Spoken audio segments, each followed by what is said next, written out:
आज लाईव्ह नाही का? लाईव्ह नाही.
आपण काय करूया, 2 दिवसांनी आपण भेटूया.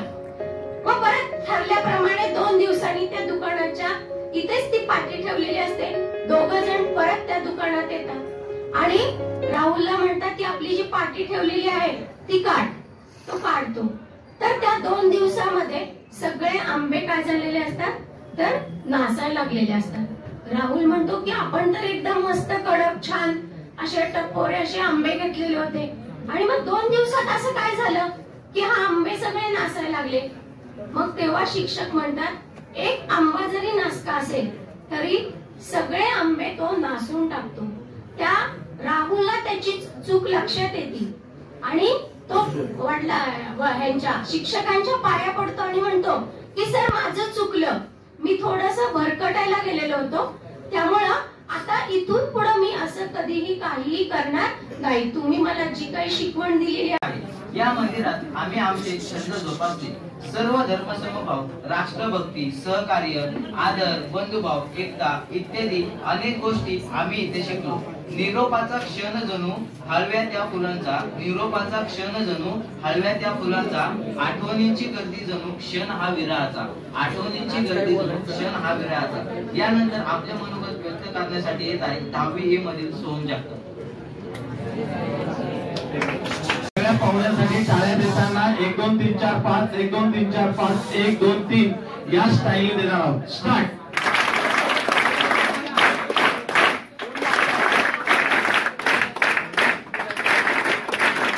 काही विद्यार्थ्यांनी इथे 5वीला प्रवेश घेतला असेल, काहींनी 6वी 7वी 8वी 9वी 10वी प्रत्येक इयत्तेत प्रवेश घेतलेला आहे आणि या शाळेचा माजी विद्यार्थी होण्याचा मान तुम्हाला मिळालेला आहे. त्या अनुषंगानं इयत्ता 10वीच्या एसएससी बोर्डाच्या परीक्षेला तुम्ही सर्वजण प्रविष्ट झालेला. 21 फेब्रुवारीला तुमचा पहिला पेपर आहे. त्या अनुषंगानं शालेय कामकाज सर्व पूर्ण करून तुम्हाला परीक्षेच्या तयारीसाठी वेळ मिळावा, त्या अनुषंगानं लवकरात लवकर तुम्हाला सँड अप देत आहोत. खरं निरोप समारंभ हा आता नाही, आणखी 10 दिवसांनी घेतला असता, पण परत तुम्हाला दररोज येणं आणि अभ्यास करणं शक्य होणार नाही, जाण्यात वेळ जाईल. त्यामुळे आपण नियोजन अलीकडेच केलेलं आहे. या कार्यक्रमासाठी आपल्याला जे प्रमुख पाहुणे मिळालेले आहेत मित्रांनो, आपल्या घरी अतिथी आल्यानंतर त्यांचा सन्मान करणं आपण आपलं कर्तव्य समजतो. त्या अनुषंगानं आजच्या कार्यक्रमाचे अध्यक्ष माननीय श्री प्रशांत वाघ सर यांना मी विनंती करेन की आपले प्रमुख पाहुणे माननीय कमलेश केनी सर यांचा सन्मान करावा. शाळेपासून दूर जाताना कॉलेजमध्ये जाणे न जाण्यासारखेच तेथे कुठे आलीये स्पर्धा परीक्षांची रस्सीखेच. कॉलेजात बसेल किंवा बंक मारेल, कोणी काही बोलणारे का, पण शाळेत गपचूप चोरून जिन्यावरून बंक मारायची मज्जा तेथे येणारे का, पण शाळेत गपचूप चोरून जिन्यावर बंक मारण्याची मज्जा तेथे येणारे का. तीच मज्जा आठवत राहणार शाळेपासून दूर जाताना. शाळेबाहेर खाणार मज्जा करणार, पण शाळेमध्ये मधली सुट्टी संपायच्या आत मामांचा वडापाव खायलाची मज्जा येते ना. पण शाळेमध्ये मधली सुट्टी संपायच्या आत मामांचा वडापाव खायला जी मज्जा येते ना, तीच मज्जा आठवत राहणार शाळेपासून दूर जाताना. शाळेपासून दूर जाताना शाळेमध्ये मिळणारी पिठावरची थाप, पाठीवरची थाप, मग ती कौतुकाची असो वा रागाची, ती थोडी ना मिळणारे कॉलेजात. तिथे म्हणे शिक्षकही विद्यार्थ्यांची क्वचित बोलतात, जातात येतात, पण हाय हॅलो क्वचितच करतात. आणि जरी केलं तरी शाळेची नमस्तेची मज्जा तेथे येणार नाहीत ना. तीच मज्जा आठवत राहणार शाळेपासून दूर जाताना. शाळेपासून दूर जाताना. धन्यवाद. Education society doctor Cyrus Poonawalla high school education सोसायटीचे डॉक्टर सायरस पुनावाला हायस्कूलचे मुख्याध्यापक माननीय श्री वाघ सर, सकाळी विभागाच्या पर्यवेक्षिका सर बगाडे मॅडम, सर्व गुरुजन वर्ग, माझे सर्व विद्यार्थी मित्रांनो, जोड पेटवण्यासाठी समयित हवी वाट, जोड पेटवण्यासाठी समयित हवी वाट, चांदणं पाहण्यासाठी आकाशात हवी रात, चांदणं पाहण्यासाठी आकाशात हवी रात, आणि ध्येय गाठण्यासाठी पाहिजेत असते शिक्षकांची साथ, ध्येय गाठण्यासाठी पाहिजेत असते शिक्षकांची साथ. आज माझ्या शाळेत जीवनातील महत्वाचा व सन्माननीय दिवस. आज माझ्या मनात शाळेत 5वीत प्रवेश घेतल्यापासूनचा आजचा सर्व आठवणी येत आहेत. 5वी ते 8वी दुपार विभागातून 9वीत आलो, सकाळी विभागातले आलो व एकदमच माझ्यात फरक आला. माझे 9वीचे वर्ग शिक्षक श्री कचरे सर यांनी आमच्या केवळ त्यांच्याविषयी शिकवले नाही तर इतरही विषयी माहिती सुद्धा दिली. तसेच वर्गातील सर्व जबाबदाऱ्या दिल्याने मला आत्मविश्वास आला. श्री कोकरे सर आम्हाला केवळ 9वीत इंग्रजी विषय शिकवत होते, आता इंग्रजी व मराठी असे 2 विषय शिकवतात. चांगले समजून सांगतात व विविध प्रकल्प देतात. श्री वेद पाठक सर आम्हाला विज्ञान विषय शिकवतात. विज्ञान असा अवघड विषय समजून व चांगल्या प्रकारे सांगतात. सर मारतात पण चांगल्यासाठी, कारण अभ्यास नाही केला तर पेपर मध्ये काय लिहिणार हे सांगतात. सो टोटे मॅडम हे गणित विषयाला आहे. ते समजून व सोप्या पद्धतीने गणित शिकवतात. श्री पानगोळे सर हे आम्हाला टेक्निकल विषय शिकवतात. सर सगळ्यांचे विद्यार्थ्यांचे ड्रॉइंग प्रात्यक्षिक व थिअरीचा अभ्यास करून घेतात. पानगोळे सर हे एक लेखक पण आहे. त्यांचे आपल्या ग्रंथालयात केतकीच्या बनात हे लिहिलेले पुस्तक पण आहे. हे तुम्ही वाचावे. दिला आम्हाला ज्ञानाचा भंडार, दिला आम्हाला ज्ञानाचा भंडार, केला आम्हाला भविष्यासाठी तयार. आम्ही आभारी आहोत गुरूंचे ज्यांनी आम्हाला घडवलं आज. त्यांनी घडवलं आम्हाला आज. धन्यवाद. 10वी H मधील गणेश पवार. उपप्राचार्य माननीय श्री मोरे सर, माननीय श्री प्रकाश पाटील, सर्वांना माझा नमस्कार. माझे नाव गणेश पवार. मी आता 10वी H मध्ये शिकत आहे. मी या शाळेत 8वी मध्ये आलो. 3 वर्षे कसे गेले हे कळलेच नाही. या शाळेत जेव्हा आलो तेव्हा थोडी भीती वाटायची, कारण का नवीन वर्ग, नवीन शिक्षक, नवीन वर्ग व नवीन मित्र, त्यामुळे थोडी भीती वाटते. पण हळूहळू सगळ्यांची ओळख झाली, नवीन मित्र पण झाले, नवीन शिक्षक पण सगळे खूप चांगले होते आणि वर्ग शिक्षक आम्हाला प्रत्येक जणांना समजून घेतात. आम्हाला त्या आमच्या आईसारख्याच आहे. तसेच प्रत्येक शिक्षक आम्हाला आई वडिलांसारखं समजून घेतात, खूप छान शिकवतात. पहिल्यांदा जेव्हा शाळेत आलं तेव्हा असं वाटायचं की शाळेत का शाळेत, पण आता खरंच सांगू का, आज या शाळेत आमचा सगळ्यांचा शेवटचा दिवस. पण खरंच आता असं वाटतं या शाळेतून जाऊन नाही, शाळेत खूप काही शिकवलं आहे. मी या शाळेला आणि माझ्या शिक्षकांना कधीच विसरणार नाही. कायम लक्षात राहतील हे दिवस असं बोलले की माझे 2 शब्द संपूर्ण झाले. मी इयत्ता 10वी मध्ये शिकत आहे. व्यासपीठावरील मान्यवर आदरणीय गुरुजन वर्ग आणि माझ्या मित्रांनो, आज आपला 10वीचा निरोप समारंभ आहे. आजच्या दिवशी मी माझ्या भावना इथे व्यक्त करत आहे, ज्या तुम्ही शांतपणे ऐकून घ्यावेत अशी विनंती. आज आम्ही वर्ग 10वी व वर्ग 12वी सर्व विद्यार्थी 9वी 11वी सर्वांकडून निरोप घेत आहोत. आजचा दिवस हा आम्हाला फार दुःख देणारा दिवस आहे. आम्ही या शाळेच्या चपराशीपासून तर हेडमास्टर पर्यंत आम्हाला प्रेमाच्या मोहाने बुडवले आहे. सर्व वर्गाचे विद्यार्थी मिळून खांद्याला खांदा लावून प्रत्येक कार्यक्रमात हातभार लावत होतो. शाळा म्हणजे विद्येचं माहेर आहे. या पवित्र मंदिरात भगवान रूपी शिक्षकांना सोडून जाताना आमचे मन हळहळत आहे. या शाळेच्या आठवणी सदैव मनात राहणार. एक मुलगी जशी आई वडिलांना सोडून जाते तसेच आम्हा विद्यार्थ्यांचा किस्सा आहे. धन्यवाद. घरट्यातून जाण्याची वेळ आली आहे. नकोशी तरी जिव्हारी तळमळ लागली आहे. नकोशी तरी जिव्हारी तळमळ लागली आहे. येऊ नये पण घरट्यातून जाण्याची वेळ आली आहे. वर्गातल्या गप्पा गोष्टींची मज्जाच वेगळा असायची. वर्गातल्या गप्पा गोष्टींची मज्जाच वेगळी असायची. याची खेचायची त्याची खेचायची मज्जाच वेगळी असायची. ऑफ तासाला किती बडबड आम्ही केली होती. ऑफ तासाला आम्ही बडबड किती केली होती. वर्गातली क्षुल्लक गोष्ट दिल्लीला नेली. अभ्यास केलेला नसला तर भेटायचा छडीचा प्रसाद. अभ्यास केलेला नसला तर भेटायचा छडीचा प्रसाद. मित्रांमध्ये उगीच कारण नसताना घालायचो वाद. तरी आठवण आता सदैव आपली येथेच राहील. तरी आठवण आपली येथे सदैव राहील.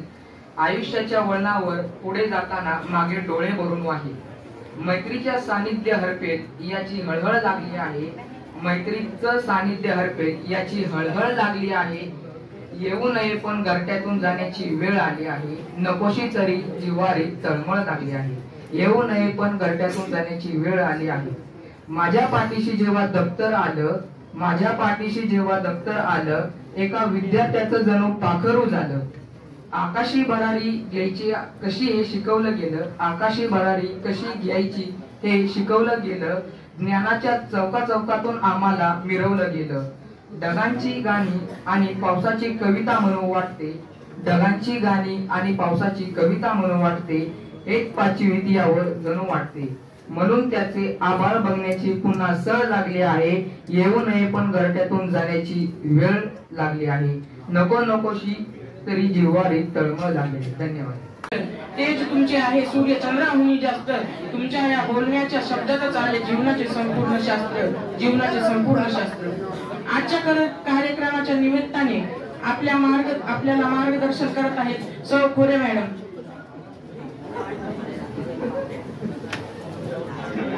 सॉरी आजच्या कार्यक्रमाच्या निमित्ताने आपल्याला मार्गदर्शन करत आहेत सौ प्रभुने मॅडम. आज खूप छान दिसत आहेत आणि खूप छान मूड मध्ये आहेत. फक्त आपला हा जो कार्यक्रम आहे हा तुमच्यासाठी आहे, त्याच्यामुळे त्याचाही आनंद घ्या आणि नंतर मग तुम्हाला फोटो काढायला वगैरे शाळा परवानगी देईल वेळ बघून.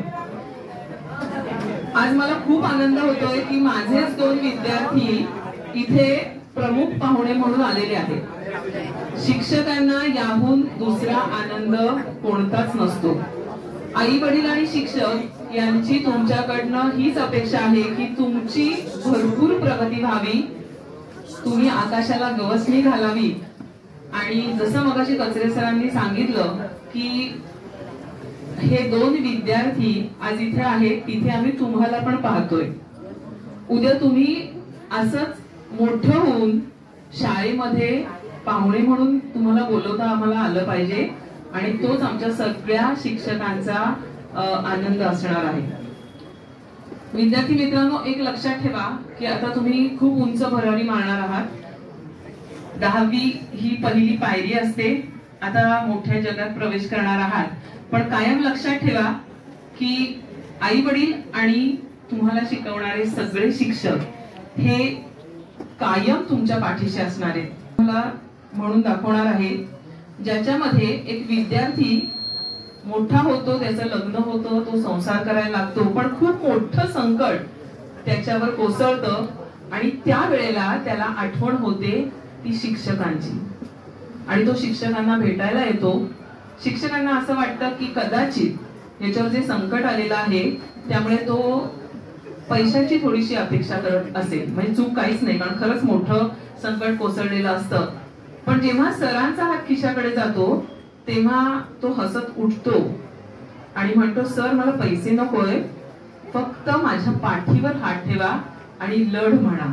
कारण मुलांनो, लढण्याशिवाय जीवनात तुम्हाला पर्याय नाही आणि आयुष्य हे लढण्यासाठीच आहे.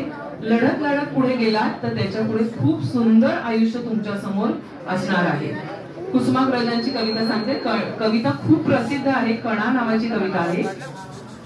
ओळखलत का सर मला पावसात आला कोणी, ओळखलत का सर मला पावसात आला कोणी, कपडे होते कर्दमलेले, म्हणजे चिखलाने बरबटलेले होते, कपडे होते कर्दमलेले, केसावरती पाणी, क्षणभर हसला नंतर बसला बोलला वरती पाहून, क्षणभर हसला नंतर बसला बोलला वरती पाहून, गंगामाई पाहुणी आली गेली घरट्यात राहून. सरांना नेहमी सांगितलं की माझ्या घरामध्ये नदी आली, घरातच नदी आलेली आहे, म्हणजे पूर आलेला आहे. गंगामाई पाहुणी आली गेली घरट्यात राहून, माहेरवाशीण पोरीसारखी 4 भिंतीत नाचली, माहेरवाशीण पोरीसारखी 4 भिंतीत नाचली, मोकळ्या हाती जाईल कशी बायको मात्र वाचली. माहेरवाशीण कधीच मोकळी जात नाही, तसं त्या पुराच्या पाण्याने घरातलं सगळं वाहून नेलं, पण नशीब एवढंच की जीवितहानी झाली नाही, म्हणून तो म्हणतोय बायको मात्र वाचली. गंगामाई पाहुणी आली गेली घरट्यात राहून, माहेरवाशीण पोरीसारखी 4 भिंतीत नाचली, मोकळ्या हाती जाईल कशी बायको मात्र वाचली. भिंत खचली चूल विजली होते नव्हते गेले, प्रसाद म्हणून पापण्यांमध्ये पाणी थोडे ठेवले, कारभाणीला घेऊन संगे सर आता लढतोय, तुम्ही शिकवण दिलेली आहे की लढायचं कायम, त्यामुळे मी आता माझ्या पत्नीला बरोबर घेऊन परत सगळा संसार शून्यातनं उभा करणार आहे, मला त्याची भीती नाहीये कारण माझ्यात ताकद आहे. कारभारणीला घेऊन संगे सर आता लढतो आहे, पडकी भिंत बांधतो आहे, चिखलगाळ काढतो आहे. आता हे सगळं ऐकल्यावर आपोआपच सरांना असं वाटलं की थोडी आर्थिक मदतीची ह्याला चणचण आहे, त्यामुळे त्यांचा हात खिशाकडे गेला. खिशाकडे हात जाताच हसत हसत उठला, त्याला कळलं की सरांचा गैरसमज झालाय. खिशाकडे हात जाताच हसत हसत उठला, पैसे नकोत सर, जरा एकटेपणा वाटला, मोडून पडला संसार तरी मोडला नाही कणा, पाठीवरती हात ठेवून नुसते लढ म्हणा, नुसते लढ म्हणा. कोणाच्या तरी भावनिक आधाराची गरज आहे तेव्हा तुम्ही कधीही शाळेमध्ये येऊ शकता, आम्हाला भेटू शकता आणि जसा हा विद्यार्थी शिक्षकांकडे धीर खंबीरपणे उभं राहायचा मागायला आला होता, त्यांच्याकडे धीर मागायला आला होता, तसं आमचे हात कायम तुमच्या पाठीवर असणार आहेत आणि आम्ही तुम्हाला जगाला सामोरं जायला शिकवणार आहोत. सगळ्यांना परीक्षेसाठी शुभेच्छा आणि पुढच्या आयुष्यासाठी सुद्धा मनपूर्वक शुभेच्छा. शिक्षक आणि माझ्या सर्व लाडक्या गुणी विद्यार्थी मित्रांनो, खरं तर आता जसं प्रभू मॅडम म्हटल्या तसं एवढं प्रसन्न वातावरण, हेच प्रसन्न वातावरण जर आपण वर्षभर ठेवू शकलो तर आपल्याला कुठल्याही संकटाला तोंड देण्याला कशाचीही कमतरता पडणार नाही. मला या ठिकाणी एक असं सांगावंच वाटतंय, एक सुचतंय की यासाठी केला होता हा 18 शेवटचा दिवस गोड व्हावा. हा तुमचा शालेय जीवनातला शेवटचा दिवस आहे, अशा अर्थी मी बोलतोय. इयत्ता 1ली ते 10वी हा तुमचा शालेय जीवनातला एक टप्पा असतो आणि या टप्प्यातून तुम्ही आता वेगवेगळ्या मार्गाने आकाशात शैक्षणिक प्रवाहात भरारी मारणार आहात. आणि ही भरारी मारताना तुमच्या पंखात बळ येण्यासाठी आम्ही जी तुम्हाला काही इथं शिदोरी दिली त्याचा नक्कीच वापर होणार आहे. कुठलीही गोष्ट मित्रांनो सहज साध्य नसते. असाध्य ते साध्य करिता सायास कारण अभ्यास तुका म्हणे. इथं अभ्यास म्हणजे केवळ परीक्षेचा अभ्यास म्हणू नका. तुम्हाला आयुष्यात खूप कष्ट करायचे, सायास करायचे. सायास म्हणजे प्रयत्न करायचे आणि ते जर प्रयत्न केले तर आपण आयुष्यात यशस्वी होऊ शकू. तुम्हा सगळ्यांना नागराज मंडळे माहित असतील, बरोबर आहे? तर नागराज मंडळे त्यांच्या सैराट, फॅन्ड्री, झुंड या चित्रपटाला माहिती आहे. पण अशा एका मंडळीची मी तुम्हाला गोष्ट सांगणार आहे की जो तुमच्यातलाच होता. नागराज मंडळीप्रमाणे एक बालाजी मंडळ होता. मित्रांनो, हा तुमच्यातला आहे, तुमच्यासाठी प्रेरक असणारी गोष्ट आहे म्हणून मी सांगतोय. हा तुमच्यासारखाच रामटेकडीमध्ये राहणारा होता, तुमच्यासारखा देवलेवाडीमध्ये राहणारा होता, तुमच्यासारखाच ताशेवाडीमध्ये राहणारा होता. त्याचे आई वडील बोरगे, जरा नीट लक्ष दे. त्याचे आई वडील रस्त्यावरती दगड फोडण्याचं काम करायचे. दगड फोडण्यासाठी शिक्षा केली जाते मित्रांनो. दगडफोडी ही सक्त मजुरीची शिक्षा असते, पण ते व्यवसायाने दगडफोडीचं काम करायचे. दगडफोडीचं काम करताना हा जो बालाजी आहे तोही त्यांना मदत करायचा. एकदा दगड फोडता फोडता काय झालं, एक दगडाचा तुकडा त्याच्या डोळ्यात गेला आणि दगडाचा तुकडा डोळ्यात गेल्यानंतर त्याचा डोळा आधू झाला. एका डोळ्याने तो अंध झाला. आत्ताच्या भाषेत तो दिव्यांग झाला. त्याच्या आई वडील कष्ट करत होते, तुम्ही या रस्त्याने फिरला पाहिजे. तो मुलगा डोळ्याने अंध आहे. तुमच्यासारखा 50, 55, 60 मार्कातला अशी अभ्यासाची श्रेणी असणारा मुलगा. त्याने 11वी-12वी कला शाखेत प्रवेश घेतला, BA केलं. BA ला त्यांनी पॉलिटिकल सायन्स, राज्यशास्त्र हा विषय घेतला आणि त्याने भारतीय प्रशासन सेवेच्या परीक्षेची तयारी केली. ती पुण्यात केली. अविनाश धर्माधिकाऱ्यांच्या क्लासला तो जॉईन झाला. राज्यशास्त्र हा विषय घेऊन तो UPSC परीक्षेला देशात 56 आला. म्हणजे वरती जाण्यासाठी फार काही हुशार असावं लागतं असं नाही. तुमच्या मनात जिद्द असली पाहिजे, कष्ट करण्याची तयारी असली पाहिजे. इंजिनिअरिंग, मेडिकल ह्याच क्षेत्रात जाऊन मोठं होता येत नाही मित्रांनो. 11वी-12वीला तुम्ही कला शाखा घ्या, कॉमर्स घ्या. तर माझे दोन्ही विद्यार्थी येते. टेक्निकलला यांना मी 8वी ते 10वी शिकवलंय, केनी आणि साळुंके. जसं तुम्हाला मला सांगावं लागतं की ड्रॉइंग शीट वेळेत पूर्ण करा, तसं ती यांना मी सांगत होतो. पण तेही करून त्या फायनान्स मध्ये वरच्या पदावर गेलेले. आम्हाला मोठे मोठे पाहुणे इथं आणता आले असते, पण आमचा उद्देश काय असतो की तुमच्यातलाच कोणीतरी इथं बसलेला असावा, म्हणून आपण इथं आणतो त्यांना. म्हणून मला तुम्हाला हे सांगायचंय की तुम्ही स्वतःला कुठेही कमी मानू नका. परिस्थितीचं कुठलंही आपल्याला अडचण आहे असं समजू नका. आणि आपले भारताचे माजी राष्ट्रपती, आपल्या सर्वांचे APJ अब्दुल कलाम हे काय म्हणत असायचे की झोप लागल्यावर जी स्वप्न पडतात ती स्वप्न नसतात. आपल्याला जी झोप लागू देत नाही, झोप उडवतात, ती आपली स्वप्न असतात आणि ती खरं करायची असतात. त्यामुळं स्वप्नांचा पाठलाग करा. तुम्हाला या पुढे आयुष्यात आपल्या आवडीचं क्षेत्र मिळेल असं नाहीये, पण जे क्षेत्र मिळेल त्यात आवड निर्माण करून आपली पताका उंच गाठवा. म्हणून आपल्या शालेय जीवनात आपण ज्याप्रमाणे वावरतो, ज्याप्रमाणे वागतो, तो आपला पाया असतो आणि त्यावरती कळस करायचं काम यापुढे तुम्हाला करायचंय. यापुढे तुम्हाला स्वयंप्रेरणेने काम करायचंय. तुम्हाला आता जसं बगाडे मॅडमने सांगितलं ते अक्षरशः खरंय की तुम्हाला कोणी उद्या फोन करणार नाहीये की या तासाला का आला नाही, हा गैरहजर होता. तुम्ही आला न गेला की त्यांच्या दृष्टीने सारखंच आहे. म्हणून विद्यार्थी मित्रांनो, थोडस आता आपण साध्या चाळीत राहत असू, साध्या झोपडीत राहत असू, पण झोपडीपासून महालापर्यंतचा प्रवास आहे तो केवळ अभ्यासातून होणार आहे. आणि ज्यावेळी तुम्हाला असं वाटेल की आपल्या पुढच्या अडचणींचा मार्ग संपलेला आहे, त्यावेळी तुम्ही चुकीच्या मार्गाने जाताय असं समजून चाला. अडचणी ह्या कायम येत राहणार आहेत. संकटावर मात केली तरच तुम्हाला कुठेतरी मखरात बसण्याची वेळ येणार आहे, नाहीतर आपल्याला चिखलात बसावं लागतं. मग मखरात बसायचंय का चिखलात बसायचंय हे करायचंय. त्यामुळे हा जास्त तुम्हाला डोस न देता हा जो काही मी तुम्हाला थोडंफार इंजेक्शन देण्याचा प्रयत्न केलाय तो तुम्ही अंमलात आणा. आणि त्यानंतर तुम्ही अभ्यास केलेलाच आहे.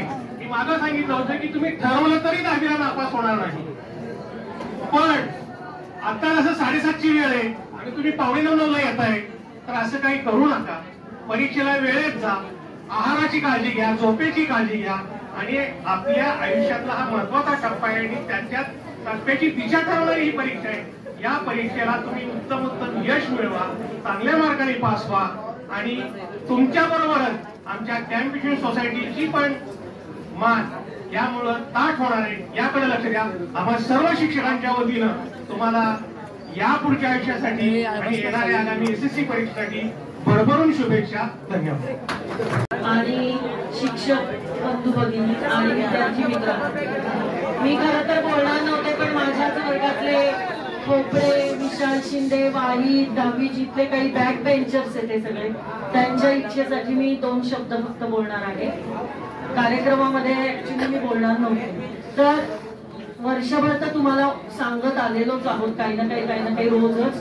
पण एक लक्षात ठेवा, विशाल शिंदे, एक लक्षात ठेवा, आपले आई वडील आणि शिक्षक यांचे संस्कार कायम लक्षात ठेवा. आई आणि वडिलांना कधीही दुखवू नका. आणि इथून बाहेर पडताना एक माणूस म्हणून जगा. तुम्ही कोणती डिग्री घेतलीये, तुम्ही काय शिकलाय, तुम्ही काय करताय, याला महत्व नाहीये जेव्हा तुम्ही माणूस म्हणून जगणार नसाल तर. माणुसकीने वागा आणि प्रामाणिकपणे कष्ट करा आणि प्रामाणिकपणे पैसे कमवा. आणि आई वडिलांना कधीही अंतर देऊ नका, मग तुम्ही खरे यशस्वी व्हाल. बाकी काही बोलत नाही, भरपूर बोलून झाले. परीक्षेसाठी तुम्हाला सगळ्यांना शुभेच्छा. की 10वीची परीक्षा चांगली द्यायची आहे, जास्तीत जास्त मार्क्स मिळवायचे, जास्तीत जास्त परीक्षेला सामोरं जायचं आहे. आणि हे सर्वांनी सांगितल्यामुळं तुमच्या मनामध्ये परीक्षेचा एक फार मोठा डोंगर उभा राहिलाय. विद्यार्थ्यांना हा डोंगर वगैरे काहीच नाहीये. जशी 1ली पासून 10वी पर्यंत आपण वार्षिक परीक्षा दिली तशाच प्रकारची ही परीक्षा आहे. फार मोठं काय नाही. ज्यावेळेला तुम्ही परीक्षा द्याल त्यावेळेला तुम्हाला असं वाटेल की काहीच बोर्डाची परीक्षा म्हणजे काहीच फार मोठं विशेष नव्हतं. फक्त एकच घडणार आहे की आपले हे जे मित्र आहेत 5वी पासून किंवा 8वी पासून तुम्ही एकत्र बसत आहात, जेवत आहात, फिरत आहात, मैत्री जी आहे ती परीक्षा झाल्यानंतर थोडीशी वेगळी होणार आहे. म्हणून तुम्हाला खऱ्या अर्थाने आज दुःख होत आहे. निरोप म्हणजे काय, निरोप समारंभाचा अर्थ म्हणजे काय, जुन्या आठवणींना उजाळा देणं, एवढाच त्याचा फार मोठा अर्थ नाहीये. तर हे विद्यार्थी पुढे गेल्यानंतर दुसऱ्या कॉलेजमध्ये जाऊन, दुसऱ्या शिक्षण संस्थेमध्ये जाऊन त्या ठिकाणी नवीन मैत्री तयार करायची आहे. आणि अशी मैत्री तयार करायची आहे की जी आपल्याला आयुष्यभर पुढे कशी देईल हे पाहायचंय. आजच्या निमित्ताने 2 गोष्टी सांगणार आहे की तुमच्यामध्ये संयम निर्माण झाला पाहिजे, अविवेकीपणा नको, संयम निर्माण झाला पाहिजे, विवेकीपणा निर्माण झाला पाहिजे आणि मनामध्ये शांतता पाहिजे. तुमच्यासाठी शेर सांगतो आणि थांबतो. नदी को जो टुकराता है उसे तूफान कहते हैं और तूफान को जो टुकराता है उसे कॅम्प एज्युकेशन के स्टूडेंट कहते हैं. समोरीवर आपले विचार व्यक्त करायचे असतात तर त्यावेळेस मग आपल्याला कसे हातपाय थरथरतात, काय भीती वाटते. आपण इतर बोलत असताना हसत असतो, परंतु असं न करता त्याचे विचार ऐकून घेणं श्रोता देखील महत्वाचं असतं. त्यामुळं व्यवस्थित शांततेत बसा, हालचाल नकोय. खाली बसलेले विद्यार्थी ते आपल्या प्रशालेचे माननीय उपमुख्याध्यापक श्री उमाशे सर, उपप्राचार्य श्री मोरे सर, या ठिकाणी आजच्या कार्यक्रमाचे पाहुणे माजी विद्यार्थी, विभाग प्रमुख सौ बगाडे मॅडम, सर्व शिक्षक वृंद आणि विद्यार्थी मित्रांनो, आज आपण या ठिकाणी इयत्ता 10वीच्या विद्यार्थ्यांना शुभेच्छा देण्यासाठी एकत्र जमलेलो आहोत. हा जो काही समारंभ आहे, प्रत्येक माणसाच्या आयुष्यामध्ये शालेय जीवनात हा प्रसंग येतच असतो. माणसाचं आयुष्य हे त्याचं जीवनपट अनेक उभ्या आडव्या धाग्यांनी विणलेला असतो. अनेक प्रसंग त्याच्या जीवनामध्ये येतात. त्या प्रत्येकाला सामोरे जाऊन या ठिकाणी आपण मार्ग काढायचा असतो. तुम्ही या ठिकाणी शाळेमध्ये ज्ञान ग्रहण करण्यासाठी आलेला आहात. आजपर्यंत आम्हा गुरुजनांनी तुम्हाला जेवढं काही देता येईल तेवढं दिलेलं आहे. या ज्ञानरूपी शिदोरीच्या जोरावर तुम्हाला या जगामध्ये उतुंग अशी भरारी मारायची आहे. परंतु आपल्याला लक्षात ठेवायचं आहे की ज्ञान हे कसं आहे की अमर्याद आहे. विद्या ही कधीही संपत्ती आहे, अक्षय अशी संपत्ती आहे की आपल्याला माहित असलेल्या गोष्टी आपण इतरांना सांगितल्या पाहिजे. की आपण सर्वसाधारणपणे असं लक्षात येतं की विद्या ही अमर्याद आहे असं म्हटले, परंतु त्याचा वापर कसा आणि कोठे करायचा याचा देखील विचार आपण केला पाहिजे. की आपण संघर्ष केल्याशिवाय कोणतीही गोष्ट आपल्याला प्राप्त होत नाही. की आपल्याला आयुष्यामध्ये यशस्वी व्हायचं असेल तर परिश्रम हा, मॅडमने तुम्हाला सांगितले की इयत्ता 10वी ही पहिली पायरी, याच्याच जोरावर पुढचं जे काही तुमचं शिक्षण आहे हे तुम्ही घेणार आहात. आणि आपले आई वडील, गुरुजन यांचा सन्मान राखून किंवा त्यांचा आदर नेहमी लक्षात ठेवा. शाळेची आठवण तुम्हाला पदोपदी होणारच आहे की पुढील आयुष्यामध्ये ती शाळेमध्ये आपण, आणि आपल्याला त्यावेळेस आपण शाळेत नसा, परंतु तरी देखील आपण त्याचे शाळा मातेचे ऋण फेडण्यासाठी काहीतरी आयुष्यामध्ये बनवा. या ठिकाणी आयुष्याला वळण द्या, आकार द्या. की आपल्या समोर असणारे जे काही माजी विद्यार्थी आहेत, जसे उच्च पदावर काम करतात तसंच तुम्ही देखील करण्याचं काम या ठिकाणी, किंवा आपण देखील तसं काहीतरी करू शकतो हे जिद्द मनामध्ये बाळगा. एवढंच मी या समारंभानिमित्त आपल्याला शुभेच्छा देतो आणि मी आपली रजा घेतो. धन्यवाद. तुमच्या सोबत आहे, फक्त निर्णय व्यवस्थित घेतला पाहिजे, तुमची संगत व्यवस्थित ठेवा, टाइम मॅनेजमेंट ठेवा. सर्वात महत्वाचं टाइम मॅनेजमेंट. मार्गदर्शनासाठी तुमच्यासाठी आम्ही आहे. पत्रकारांचा आमचे सगळ्यांचे कॉन्टॅक्ट आहेत. आमचे बाकी मित्रमंडळी आरती इथं नाही आहेत, ते सर्वचे कॉन्टॅक्ट पत्रकारांना आहेत. काही लोक जसे आम्ही फायनान्स क्षेत्रामध्ये आहेत, काही लोक डॉक्टर आहेत, काही लोक बिझनेसमॅन आहेत, काही लोक बिल्डर आहेत, कोण पोलीस आहेत, कोण आहेत. प्रत्येक क्षेत्रामध्ये आहेत. सर्वांच्या कॉन्टॅक्टमध्ये सगळेजण आहेत. तुम्ही कधीही सरांना कॉन्टॅक्ट करा आणि आमचा कॉन्टॅक्ट घ्या. तुम्हाला मार्गदर्शनासाठी आम्ही कायम अवेलेबल आहोत. मला तुमच्या पहिल्यासाठी खूप खूप शुभेच्छा. धन्यवाद. पुढचा यशाचा मार्ग निवडताना तुम्ही स्वतः तुमच्या घरच्यांशी किंवा शिक्षकांची चर्चा करा. तुम्हाला ह्याच्यानंतर 10वी नंतर तुम्हाला टर्निंग पॉईंट येणार आहे. तुम्ही वेगवेगळ्या क्षेत्रांमध्ये जाणार आहात. कॉमर्स, सायन्स, आर्ट झालं, डिप्लोमा झाला, ITI, असे बरेच तुम्हाला फॅकल्टी आहेत निवडण्यासाठी. त्या निवडताना तुम्ही ज्या फॅकल्टीमध्ये जाणार त्या फॅकल्टीमध्ये तुम्ही येत नाही किंवा काही जमत नाही या विषयावर येऊन थांबू नका. तर तुम्ही त्यात काही शिकण्यासारखं आहे ते तुम्ही जाणून घ्या. तुम्हाला तुमच्या पुढच्या आयुष्यासाठी वाटचालीसाठी खूप खूप शुभेच्छा. परीक्षेला जाताना सर्वांनी वेळेच्या आधी पोहोचा आणि अभ्यास व्यवस्थित करा. झोप व्यवस्थित घ्या.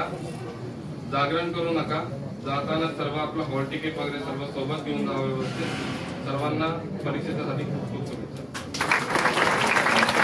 जोरदार श्रोत्यांनी उचलला श्रवणाचा भार, तेव्हा त्यांचे मानलेच पाहिजे आभार.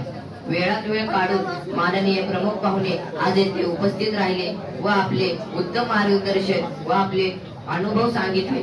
माननीय प्राचार्य वाघ सर यांनी हा कार्यक्रम करण्यासाठी परवानगी दिली व त्यांचे आभार.